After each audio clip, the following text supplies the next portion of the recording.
Doug, someone writes in to say, I'm a new father, which means I really need to up my history storytelling game. Do you have any advice for how to read history? There seems to be so much bad stuff. How do I get to the good stuff and recommendations on where I should start? I would start with trusted authors. Gary DeMar's got a bunch of good stuff on America's Christian history. And I would encourage someone like this who's just wading in to start with history that doesn't have language barriers, Yeah. where he's already roughly oriented. So for Americans, I would encourage America first.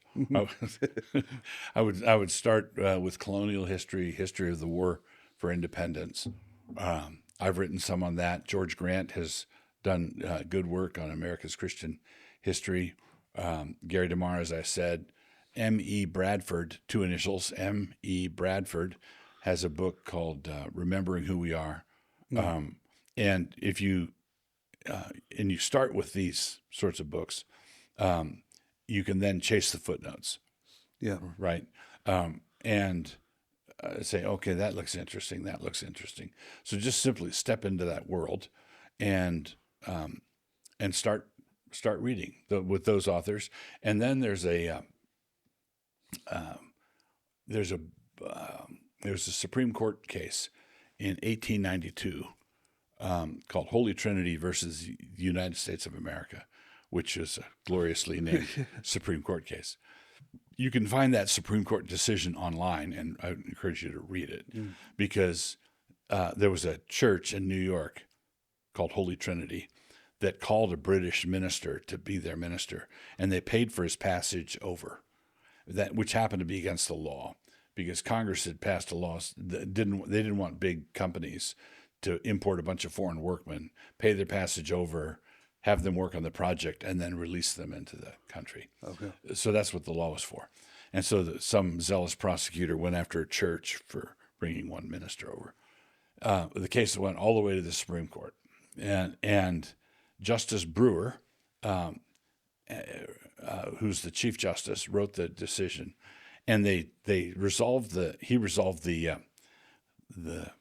case before them in a common sense way. Wasn't talking about that. Let's be serious, that kind of thing. But then he said, while we're on the topic, let me explain to you how America is a Christian nation. Okay, and this is 1892, and he starts at the beginning, fundamental orders of Connecticut, the founding, and he walks all the way through, showing and demonstrating in a Supreme Court decision that America is a Christian nation. Now, somebody's going to say, yeah, but that was 2 centuries ago. Well, I was born in 1953, and the day I was born was closer to that Supreme Court decision than it is to today. Yeah. Right?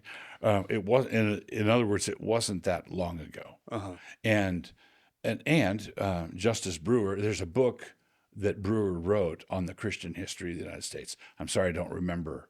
Okay. I don't remember it, but you can Google his name, and that book will pop up. Start reading books like that, and then chase some of the stories of heroism in the War for Independence, things at the founding. Right.